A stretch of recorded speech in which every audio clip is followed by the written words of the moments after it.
Homies, Weibo Gaming versus Bilibili. Let's begin there. I think that Weibo Gaming, they struggle a lot in the matchup against Bilibili because I think that Weibo Gaming's gameplay is very modeled around Bilibili of past. Usually when teams dominate regionally and they don't manage and they go internationally and get fisted there or win there, internally within the league, people are still going to model themselves around the winner. Bilibili this year didn't win MSI, but Weibo Gaming as a team was basically a miniature version of what Bilibili is. So, do you guys remember the variant of Bilibili that were perma-diving bot, perma-killing bot, and that was their gameplay pattern with Shun? They went to MSI, it didn't work, but Weibo Gaming lost against this team and modeled a lot of their gameplay around that.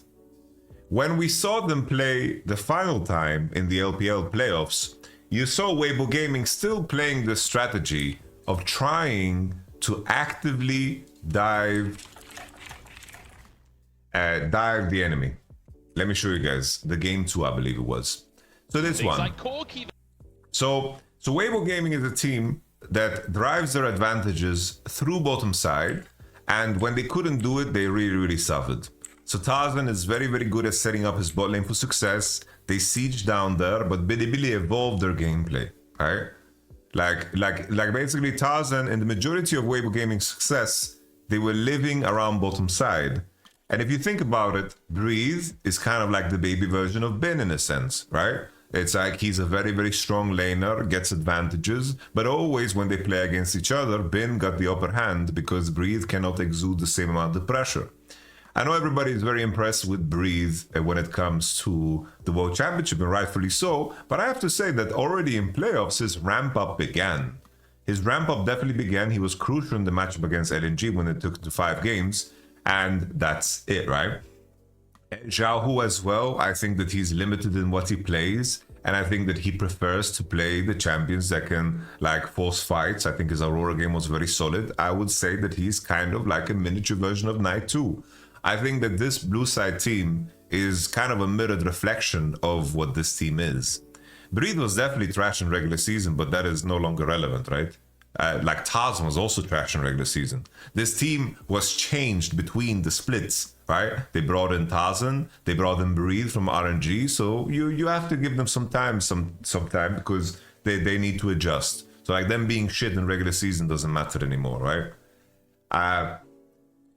In the matchup, they got 3-0, they got 3-0'd, right? And I think the main thing is that I think that On was just a lot better than Crisp at being in locations first. And I think that Bilibili moved on from this psycho bot lane pattern that Weibo kind of adopted and expanded their gameplay in a sense of finding the timers to swap for grubs, finding the timers to pressure into mid, and continue extend through that. So, in my mind, in this matchup, in comparison to what it was last year, I think that last year, Weibo Gaming did a very good job of adjusting to the meta. And I think if there's an advantage at all, it could be that. They were the first to play Caitlyn. They were very good at playing the range supports, which was rough for On. And additionally, the Shy did a very good job of adjusting to, of course, the top lane meta too. Let me show you guys some of the drafts from 2023. Let's take a look at it. Season 2023 World Championship main event. We have the pick and ban, and we go bracket stage, and we take a look at Weibo Gaming versus Bilibili. So Weibo Gaming, they had the Milio angle with the Aphelios as an example, right? They had eventually they played like Bilibili tried to play Caitlyn Lux themselves, which was really fucking bold, but they were so far behind, similar to how JDG tried to adjust last minute, because you guys remember how T1 were the team that drove the massive changes in the meta, and everyone was playing catch up. But the key detail is that Crisp is a fantastic range super player, and the Shy did a fucking beautiful job of finding the right champions to play in each situation. Here, of course, he tried to play the fucking Quinn. It is what it is. But he had, for example, the Graves game, which I think was super nice. He has the Graves into Aatrox, right? Aatrox is something that Bin is not really known for, even though Aatrox was really strong at his World Championship, right? I think that Bilibili was just not in the right place meta-wise. And of course, I think the Knight is a lot better than Yagao, right? A lot better than Yagao. So I don't think the matchup of the last World Championship bears a lot of bearing here, because I don't think that the meta shift has happened as extremely. You can still play Rel, Leona, and you can take it easy, right? And even though there's a world here where at the current World Championship, T1 have made, some strides in their pick and ban, and they have created circumstances where, of course, Korea can shine. I want to highlight that it's always on counter. Here's Arakan, okay, this is a go-to blind for a lot of teams, but Bard on 5. Pike on 5. T1 has played all red side games besides one game, which was against Pain Gaming. And even in that game against Pain Gaming, if you guys remember, T1 completely dominated, but with counter pick support, Pain Gaming with the Kalista Nico into the Renata Glass blind managed to get solo kill. Not that it matters too much, but I use it as a point to highlight the fact that T1, they are finding their flair in counterpick support. So we go back. I think, plain and simple, Bilibili is going to win. I think this is 3-1 or 3-0, right? 3-1 or 3-0. And I think that Bilibili is just a better version of everything that we want to be.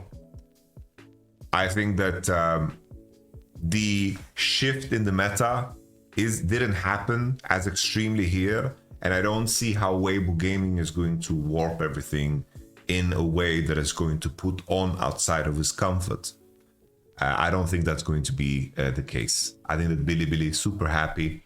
If we look at Bilibili's adaptations in the bracket stage, if we take a look at this, Bilibili has gone through it, and Weibo did too. And Weibo and Bilibili shared their problems in terms of how they approached the draft. But if we take a look at these two final games, they have the Sylas blind in their pocket. They have the Galio into Sylas counter. They can play the Ahri themselves, and I think that the main thing here is that Xiaohu is just way too challenged in this draft.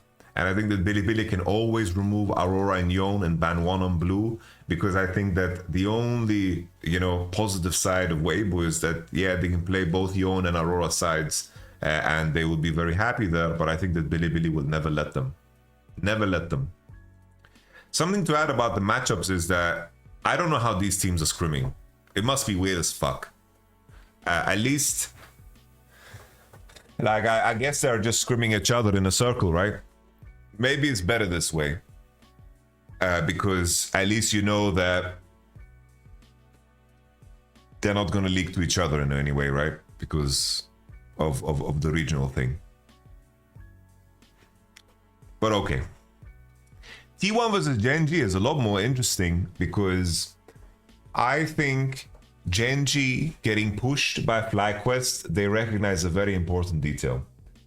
I think that if Genji play scaling drafts, they are the best team in the world. I don't think they are the best at driving advantages. I really don't think they are. I think that Bilibili and even T1 are better at driving advantages. But I think that when Genji play a draft that scales better than the enemies, I think it's really fucking scary. They are so fucking good at stabilizing the game. They're very good at laning. They are very, very good at playing games where time is their best friend. If you take a look at the Genji versus FlyQuest series, whoever scaled better was winning the maps. Whoever scaled better was winning the maps. I think that you can argue maybe in the first win of Genji that maybe not so much, but I do think that Kassadin adds that element, right? On 3 core, I think Kassadin is tremendous here. And Ashe Nidalee Nautilus serves as like a bridging point, of course. But I guess the biggest contrast is, of course, the game 5. where Scanner Smolder was traded for Yone, which is a trade that I think that T1 should really never invite. They should always ban Smolder if they want to first pick Yone themselves. I think the flex of Yone into top isn't super relevant because I think a lot of the top laners that are being blinded are decent into Yone. But probably they're going to ban Smolder to force Yone ban. That's going to happen to just make sure that Genji lose a ban. And we'll see how things move on from there.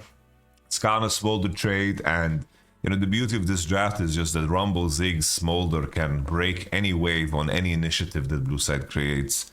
And they did it so masterfully where there was almost no kill besides that Fiddlesticks ult on Smolder bot for the longest time, but Genji just suffocated them through superior lane. And having that be, like, if you're playing champions that scale better and you're winning lane, that is so insane. That is so insane.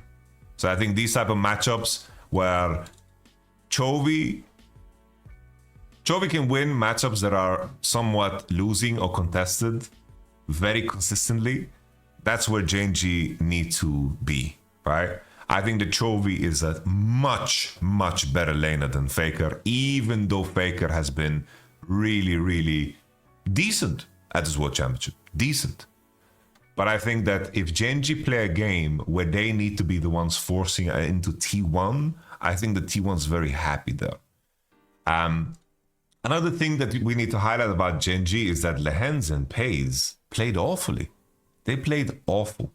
Very awful. I really didn't like that at all, how they played. And I think that could be a problem. That could be a really big problem, because Gumayushi and Korea on the other side are playing insanely good at this tournament. And I think that if Pays and Lehens play as they did against FlyQuest, I think that could be dangerous for them. That could genuinely be dangerous for them. I think that's an opportunity for T1. Another thing that I want to highlight about T1, I already mentioned it earlier, is that T1 is only playing red sides. Red side, that's 3. Group stage, red side, and then red side. Red side. And the only blue side game is against T1. And I honestly think that red side is better for T1. Maybe the abundance of it makes me feel otherwise, but I just think that blind picking support into Korea opens up his comfort zone. Because I always make this point about T1, how their jungle and their support don't work together well. But in games where it's not necessary, their gameplay works really well. If we think about the champions that Korea is focusing on, it's Bard, Rakan, Pyke. What do all these champions have in common? They're insanely mobile. They can steal vision, steal pressure without the help of anybody. They can cheat tempo all the time. And Korea is very good at this. If they play games where you have no Moby Boots and you're playing Alistar support, Leona support, Rel support, he is not as mobile and he needs his jungler then to put down vision and they need to pressure together. This is where T1 look weak. But as long as T1 can pick the mobile champs where they can skip this step, and Owner can of course just farm camps, they are super happy. Because Owner is always very fed in the games, right? Like, Peanut is not a player that farms as much as Owner. But Peanut and Delight are very good at taking over the map together. I think they highlighted that super well against, of course, FlyQuest, where they caught people over and over again on the Gromp. So there's that. I genuinely think the T1 should be happy to be on red side, and I think this is something that Genji should challenge them on, because they should be willing, Genji, in my opinion, to open Yone and Aurora. I think that should be the plan. Open Yone and Aurora, trade fucking everything. I wouldn't be surprised if there's going to be a priority on red side. Well, I should phrase it differently. I think there should be a higher priority on red side. I wouldn't be super surprised if the convenience of blue is still going to be picked. Because Genji is rather stiff as a team, if that's like one point of criticism, you know? I think really, I said it in my breakdown of T1 as a team, right? I think that their key players are really Korea and Zeus. I think that T1, their biggest flaw is their mid game, which even was highlighted against Top Esports, where they were losing races for turrets and so forth. But their biggest strength is fighting. If they are in position to fight and they're not bleeding economically, these guys are fucking dangerous. So you need to beat them in the in-between or create circumstances where you scale better, right? Where you definitely scale better. I think a very good sign for Genji is the fact that it seems like Chovy is in a state of mind where he's not married to playing the same champion over and over again. Sometimes that's the scariest part of Chovy, where he picks 5 games of Corki straight, or he picks some other champion straight. It's like, I was worried here after Genji lost with Ahri that they're gonna keep picking Ahri. Here, right, the fact that they didn't pick Sylas against Ashe Seraphine showing is kind of crazy, no? It's kind of crazy. Or picking Rumble Ahri, where both of them are weak into Galio, is weird. And then blind picking Ahri, where Seraphine can lane into Ahri quite easily, it's really weird. Alright? And then the Jinx pick, I think, is completely awful. It's bad for many reasons. Terrible champ, picked into Xin Zhao, Seraphine, Galio, Ashe, like 4 champions that are good into you as well. I hate it. I don't know who the fuck shouted outside my window. That was weird. But okay.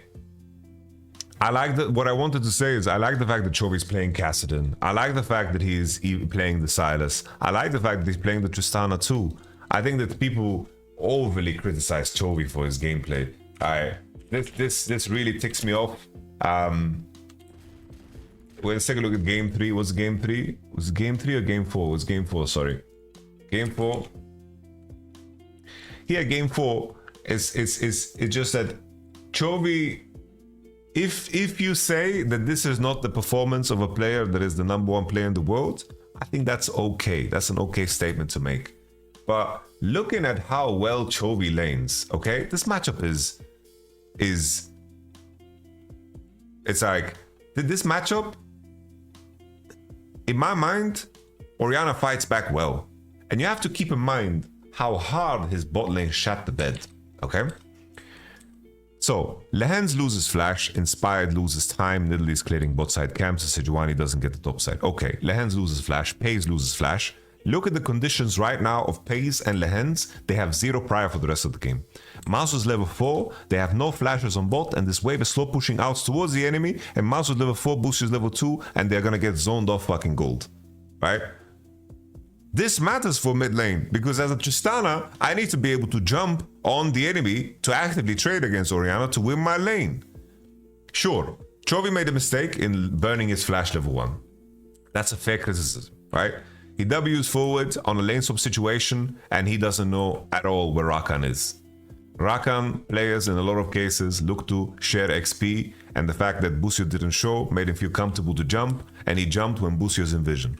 100%. This is bad. Fair points, but he played against Quad, not some legendary mid. Yeah, but the thing is, like people like to say that FlyQuest played really, really well, and I think they did. But then they omit that when they are commenting on other players. Because I think it's important to judge players through the lens of their circumstance in the game. This is a mistake. Fair play. If your argument is, I put Chovy as the #1 player, and this is not a mistake a #1 player should do, I think that's fair. But people look at this and think, oh, Chovy's choking, or Chovy is complete ass, and he's overrated. When Chovy plays an 8 out of 10, people are talking about it as it's a 2 out of 10. But let me just walk with me here in this game. So I mentioned the bot lane situation. Rakan has full prio, full initiative in River, right? Enemy jungle is also Sejuani, which is a champion that is a lot more prone to gank and to play the lane, right? Enemy bot lane is frozen, Maokai is perma showing, Rakan has full control of the river, right? This wave is still freezing, Ashe is 16 CS to 38. If you guys don't think that this has any bearing on the circumstance of mid, you are willingly being blind to the game, right? Chovy in these already here in these conditions is already doing fucking marvelously. If we didn't see the lane details, right, of everything that went down, but he burned his flash, and currently he is 10 CS ahead because there's minions to be killed, and also he has 1 potion against Quad no potion, right? This condition is super winning, right? This is super winning, right? This is fucking insane. These conditions to be in, anyone looks at these conditions would say, wow, this is really good for Tristana. All I'm saying, right? We continue, right?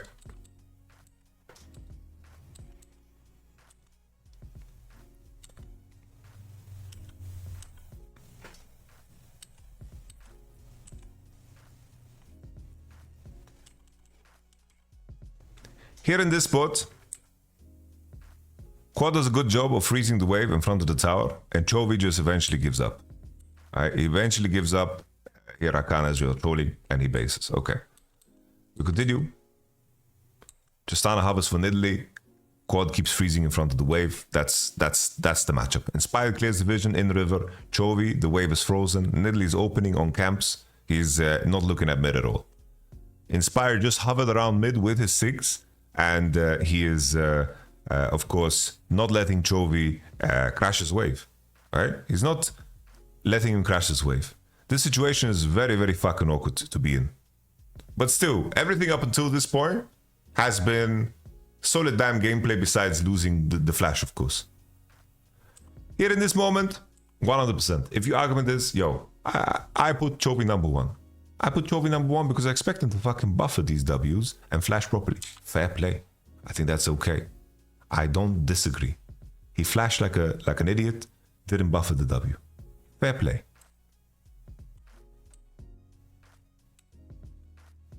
But the way this game is talked about is as if he is a complete loser. Because look again, once again here on mid. Mid is being frozen. Rakan and Sejuani is perma on the mid wave. Perma on the mid wave. Tristana, just dry based, nothing. Inspired in fog. Rakan in fog. 6 advantage on everybody. He just has to sack. I think for me it's just so important to always judge it based off of circumstance. Very important to judge it based off circumstance. Because it was the same during MSI. There was a Young game where he was like 15, 20 CS behind against Knight. But they don't talk about the Chovy, the Camille gank. They don't talk about the support prio. They don't talk about how much jungle investment there is, right? And still, if your metric is that this is a bad game, I think that's a pretty fucking high standard for a player. Because if you look at any other mid laner, what is a bad game for Caps? What is a bad game for Knight? What is a bad game for Faker? What is a bad game for Zhao Hu? And then you'll begin to realize that you are judging Chovy very, very differently. Very, very differently.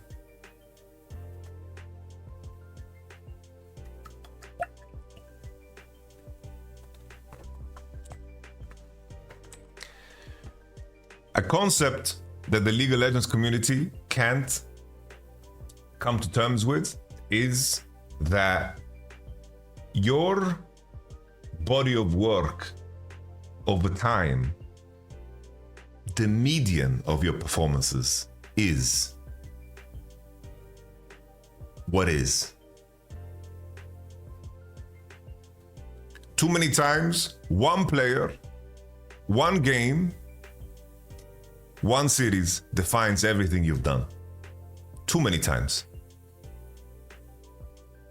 And it goes both ways. It goes both ways. And that's my only point.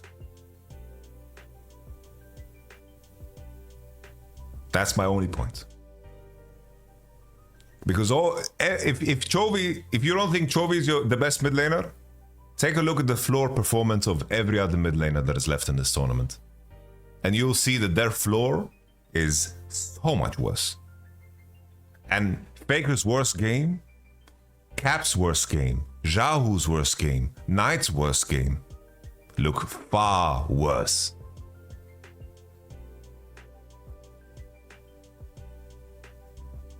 Chovy is the best mid laner.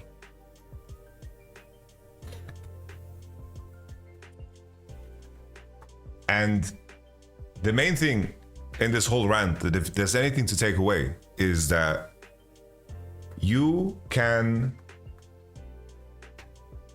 I think it's important to judge players over a longer period of time. That's all. And there's certainly more games that are more important than others. Certainly. And that is an element to it as well. But in this series,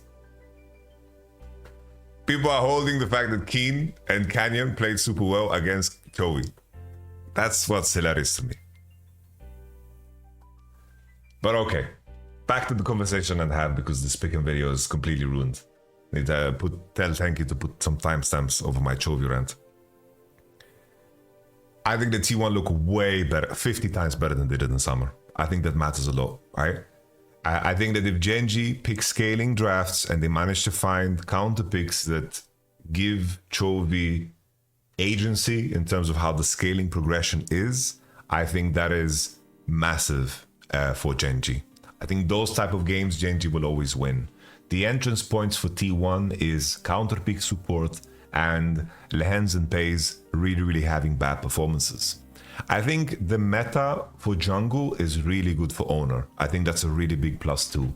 I think that Owner is someone that mechanically plays insane. And when his champions have very strong tools, I think that's a very big plus for Owner. Very big plus. We think about the last year's World Championship, like champions like Rel, or champions like,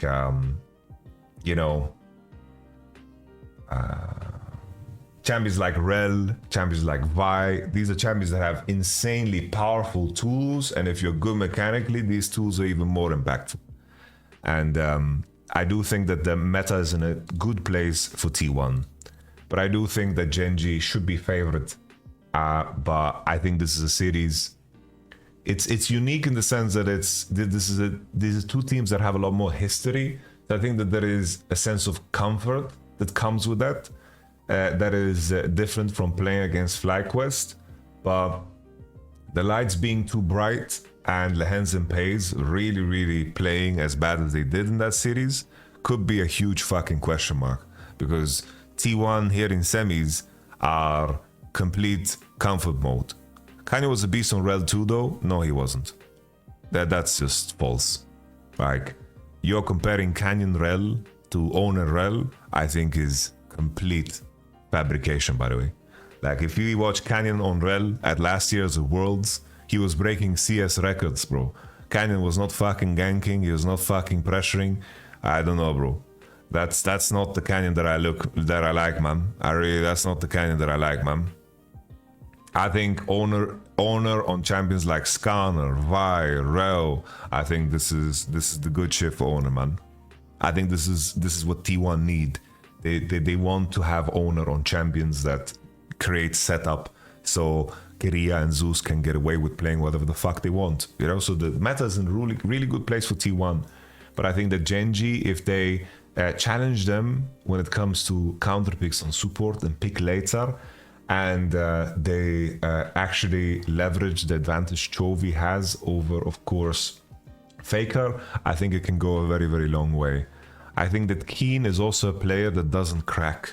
I think that Keen is the ultimate player to have against the likes of Bin and Zeus, because these guys are fucking hammers, okay? They are hammers that really break down people and get advantages. Like, if Zeus and Bin play against each other, you know that one is gonna come out of that as a winner. But when Zeus or Bin play against the likes of Keen, I think that them finding their impact is a lot more difficult, because Keen is just so damn fucking stable. Very stable. And if you look at the series that Bin had to play against Keen, against Gen.G at MSI, for example, I do think that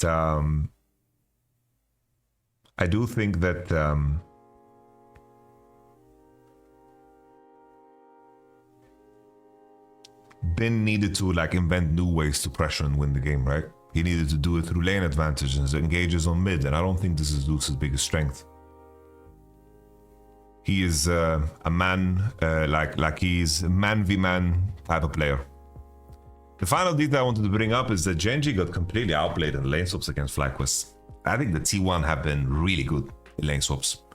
It might sound strange, but I think that Genji is good when it comes to like the Grub swaps, the Herald swaps, the Drake swaps, the active swaps. But the 1, 2, 3 swaps are very different from the swaps that occur later on the game with the momentum of everything that happens.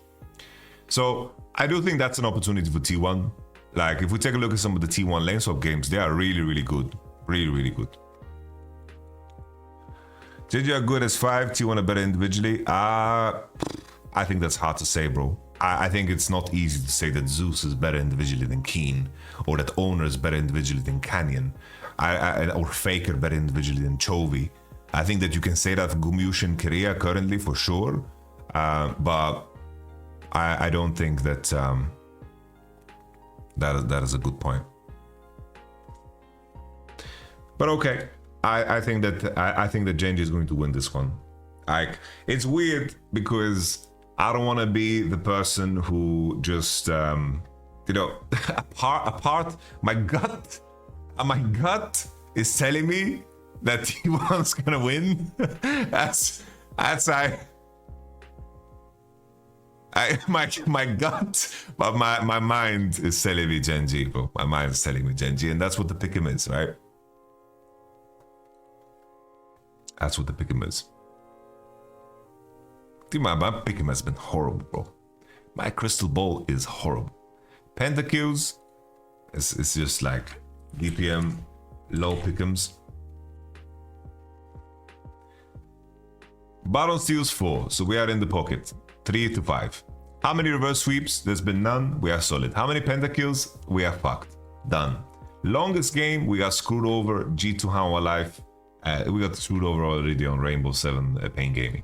I think that this was a fair bet considering like the global pacing of games, but it seems like everything has slowed down a little bit. Poppy in the mix. K'Sante, you know, here I feel like a part of me thinks that I got robbed by the players and the teams. Like K'Sante, I thought it's gonna be picked a lot more because we see a lot of lane swap actives, and I think maybe K'Sante's underplayed. I think K'Sante might be underplayed, right? He's not picked a lot. Rel got through. I thought that Rel would get banned a lot 4-5, but it seems like, of course, that all bans are focused on AD carry. So if Rel is most picked, he's gonna have most death too. I have Leona, and that's completely screwed. My thought process was, I think that Leona will be left open and Rel will be banned. Okay, Yone, who will be the most banned? I thought that Yone would be so OP. My reasoning was that Yone connects to Rumble and Ziggs and is blind pickable mid and is the last AD mid. And to be fair, I feel like I'm right. But Yone got through so many times. He's at a 72% win ratio with like 26 games played. So fuck me, I guess. Anyhow, we have champion most win rate. I put Puck in Amumu, and that's cursed because Inspired played it twice, lost twice, and then Tarzan also picked it and also lost. So my Amumu's on 0-3. I saw Peanut play it in solo queue and Tarzan played in solo queue, and I thought that those guys would be stealing some wins, and I thought it would be just enough to crawl into that space. But okay, finally, Knight will play the most different champs of worlds. I think that was a good call from me, right? It got scary for a moment because in my mind I thought that Knight plays two sides of the meta. He plays mages, engaged champions, and also Yone, and I thought that would be very comfortable. That's where I landed. So there's that.